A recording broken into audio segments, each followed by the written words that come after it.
नमस्कार दोस्तों। आज जानेंगे न्यू एजुकेशन पॉलिसी के विषय में। ये स्वतंत्र भारत का तीसरा एजुकेशन पॉलिसी है। सबसे पहले 1968 में आया, उसके बाद 1986 राजीव गांधी के समय, और अब ये Modi government new education policy लेके आई है। ये पुराने पैटर्न से हटके है, डिफरेंट है। बहुत सारी जो पुराने पैटर्न में चुनौतियां थी उसको ओवरकम किया गया है और एक नए एजुकेशन पॉलिसी को लाया गया है। आप देखना ये है जो ये ग्राउंड पर सही तरीका से उतर पाता है या नहीं। जैसा कि हम लोग पिछले कुछ योजनाओं को देखते आ रहे हैं, उसका आउटलुक तो बड़ा अच्छा होता है, लेकिन ग्राउंड रियलिटी, ग्राउंड जीरो पर रियलिटी कुछ और होती है। तो इसके ये एजुकेशन पॉलिसी जो है देखने में बहुत अच्छा है, लेकिन हमें नकारात्मक चीज़ों के साथ साथ सकारात्मक को भी देखना पड़ेगा। ये जो एजुकेशन पॉलिसी है पुराने एजुकेशन पॉलिसी से डिफरेंट है।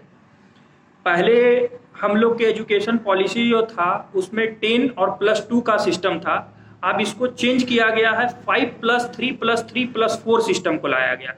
ये सुनने में तो बड़ा विचित्र है, 5+3+3+4, लेकिन है वो कुछ भी नहीं। वो एक अलग अलग एज वाइज और अलग अलग स्टूडेंट के लिए अलग अलग प्रोग्राम है और कुछ नहीं है।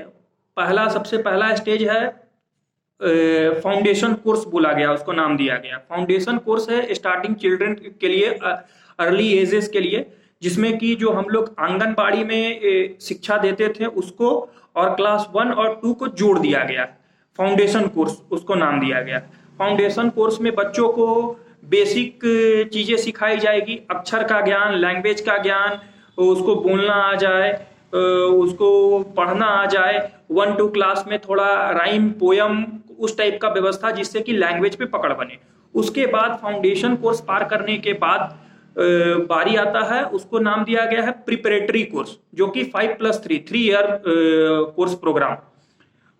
उसमें आपको उसी चीज को मीन्स क्लास 3 to 5 का कोर्स प्रिपरेटरी कोर्स के नाम से जाना जाएगा, और उसमें उसी चीज को थोड़ा उच्च स्तर पे सिखाया जाएगा। लैंग्वेज का स्किल, और उसके बाद फिर थोड़ा एनिमेशन और डिस्कवरी टाइप का थिंग्स उसको डाला गया है। उसके बाद फिर है उसको नाम दिया गया है मिडिल स्टेज। मिडिल स्टेज में क्लास 5 to 8, 5+3+3, वो 5 to 8, उसमें आपको बड़ा इंटरेस्टिंग ये है जो इसमें आपको अपना सब्जेक्ट चुन सकते हैं। यदि किसी स्टूडेंट को मैथ्स पसंद नहीं है तो मैथ्स को हटा सकते हैं, या किसी को और कुछ पसंद नहीं है तो उसको छोड़ सकते हैं, और किसी को अपने कोर्स में इंक्लूड कर सकते हैं, अपने सिलेबस में इंक्लूड कर सकते हैं। ऐसा सिस्टम दिया गया। पहले होता क्या था, यदि आपको मैथ्स अच्छा नहीं लग रहा, या साइंस अच्छा नहीं लग रहा, या ह्यूमैनिटीज ऐसे सोशल स्टडीज अच्छा नहीं लग रहा, फिर भी जबरदस्ती आपको पढ़ना पड़ता था, और जिसके कारण आपको यदि इच्छा नहीं होता था और जबरदस्ती आप पे थोपा जाता था तो आप थोड़ा अनफिल महसूस करते थे। लेकिन अब ऐसा नहीं है। और इसमें इस कोर्स में एक खास बात यह है, 6 to 8 स्टूडेंट के लिए यहाँ पे कोडिंग सिखाया जाएगा, कंप्यूटर पे आधारित शिक्षा दी जाएगी, जो कंप्यूटर का पकड़ हम लोग को बने। और एक वोकेशनल ट्रेनिंग का प्रोग्राम है। इट मीन्स जैसे आपको रुचि है कारपेंट्री का, तो आपको जो लोग कारपेंट्री का काम कर रहे हैं या फिर कुछ ऐसा इंडस्ट्रीज है उसके साथ कोलैबोरेशन करके आपको वहां पे उसकी ट्रेनिंग दी जाएगी। या अन्यथा आपको कुछ बिजली के इक्विपमेंट्स या मोबाइल के इक्विपमेंट्स बनाने में इंटरेस्ट है तो उसके साथ कोलैबोरेशन करके वहां पे आपको सिखाया जाएगा, जिससे कि आपका स्किल डेवलपमेंट हो। मींस थ्योरी के साथ साथ प्रैक्टिकल पर भी ध्यान दिया जाएगा ये मिडिल स्टेज में। उसके बाद फिर 9 to 12 तक का स्टेज होगा, उसको बोला जाएगा सेकेंडरी स्टेज। उस सेकेंडरी स्टेज में भी आपको छूट मिलेगी। आप बायोलॉजी के साथ मैथ भी ले सकते हैं, मैथ के साथ इंग्लिश भी ले सकते हैं, और ये मतलब म्यूजिक भी ले सकते हैं। मतलब आपको एक फ्लेक्सिबिलिटी मिलेगी, जिससे कि आप कोई भी सब्जेक्ट को अपने रुचि के अनुसार पढ़ सकते हैं। और उसके बाद फिर हायर ये जो है एज इट इज जो हम लोग क्लास 1 to 12 तक पढ़ते थे और किंडरगार्टन उसका वो ये 5+3+3+4 प्रोग्राम में कंप्लीट हो जाएगा। उसके बाद बात आएगी हायर एजुकेशन की। तो हायर एजुकेशन में भी कुछ बदलाव किया गया और सबसे प्रमुख बात ये है जो हायर एजुकेशन के लिए अब टॉप 100 वर्ल्ड की अलग अलग यूनिवर्सिटियां भारत में शिक्षा दे पाएगी। इट मीन्स भारत में वो अपना कॉलेज यूनिवर्सिटी बना पाएगी, उसका फ्रीडम उनको मिलेगा। क्योंकि अभी ये पॉलिसी है, अब इसको लॉ के अकॉर्डिंग पार्लियामेंट में पास हो जाएगा तो ये किया जाना संभव हो सकता है। और इसमें ये 2010 में भी यूपीए के टाइम में एक बिल आया था, लेकिन उसका विरोध हुआ यह करके जो यदि फॉरेन यूनिवर्सिटियां भारत में इन्वेस्ट करेगी, भारत में आती है, यहाँ पे शिक्षा देती है, तो उसका एक बुरा इम्पैक्ट पड़ेगा। बुरा इम्पैक्ट ये होगा जो फॉरेन यूनिवर्सिटियां यदि आएगी, बढ़िया क्वालिटी का शिक्षा देगी, तो उनको फ्रीडम रहेगा और वो गरीब तबके के स्टूडेंट को ना लेकर के ये एक अमीर जो घराने से लोग आते हैं जिनके पास पैसा है वो पैसा के दम पर शिक्षा ले पाएंगे और जो गरीब लोग हैं उससे वंचित रह जाएंगे। तो ये कह करके उस समय के यूपीए 2 को ये जो अभी वर्तमान में उसमें नहीं जाना चाहेंगे, उसमें विरोध किया गया था, लेकिन अब फिर इसको लाया जा रहा है और ये स्वागत योग्य कदम है। लेकिन एक चुनौती ये खड़ा होता है, जब विदेशी यूनिवर्सिटियां अपने देश में इन्वेस्ट करेगी तो मान लीजिए जो आईआईटी, आईआईएम बड़े प्रतिष्ठित संस्थान वर्तमान में भारत में हैं, उनके प्रोफेसर को वो अधिक पैसा के लोग देके हायर कर सकती है अपने एजुकेशन में अच्छा करने के लिए, और वहां पे वही स्टूडेंट जा पाएंगे जो एक अमीर तबके से ताल्लुक रखते हैं। गरीबों को वहां पे परेशानी होगी, तो उसके लिए गवर्नमेंट को कुछ इनिशिएटिव्स लेना चाहिए, जिस तरह स्टूडेंट लोन के टाइप से या कुछ। और हायर एजुकेशन में एक बदलाव ये किया गया है, जो पीएचडी कोर्सेज में पीएचडी कोर्सेज में तो चेंज नहीं किया गया, ग्रेजुएशन जो होता था पहले 3 साल का होता था, अब उस ग्रेजुएशन को 4 साल का बनाया गया है और 3 साल का भी है। ये आपके ऊपर डिपेंड करता है, आप 3 साल वाला अडॉप्ट करेंगे या 4 साल वाला। 4 साल वाला है क्या, यदि मैंने इकोनॉमिक्स का सब्जेक्ट चूज किया, और ये भी है मैं इकोनॉमिक्स का सब्जेक्ट चूज किया, 1 साल पढ़ा, हमको इच्छा नहीं है तो मैं पॉलिटिकल साइंस भी या फिजिक्स भी ले सकता हूँ, और वो 1 साल का हमको सर्टिफिकेट कोर्स मिलेगा। 2 साल कंप्लीट करने के बाद हमको डिप्लोमा मिलेगा, मतलब वेस्टेज नहीं होगा। जैसे कि कुछ सेलिब्रिटी को भी हम लोग देखते हैं, जैसे सुशांत सिंह राजपूत ही हैं, वो इंजीनियरिंग बैकग्राउंड से थे और उनको कुछ दिन के बाद रुचि हो गया वो ये डांस प्रोग्राम में, तो फिर उनका परसेंटेज गिर गया। तो अब वो ऐसा नहीं होगा, आपके युवा के साथ वो कोर्स को छोड़ करके वो डांस ड्रामा स्कूल में जा सकते हैं, और जितना वो कोर्स कंप्लीट करेंगे उनका एक सर्टिफिकेट मिलेगा, उसके बाद फिर वहाँ वो अपना पढ़ाई जारी रखेंगे। तो ये फ्लेक्सिबिलिटी बहुत बड़ी फ्लेक्सिबिलिटी, और ये पश्चिम के देशों में, यूरोपीय कंट्री में ऐसा ऑलरेडी होता है। इसको चेंज किया गया है, ये बहुत बड़ा बदलाव है को की नज़र से देख सकते हैं। और स्टूडेंट जो हैं वो अपने रुचि का सब्जेक्ट पढ़ सकते हैं और टाइम टू टाइम उसको बदल भी सकते हैं, जब उनको लगेगा जो ये थोड़ा बोरिंग है या उसको ये नहीं है, इसके बजाय ये करे, तो वो उसको बदल सकते हैं, उसमें कहीं कोई प्रॉब्लम नहीं है।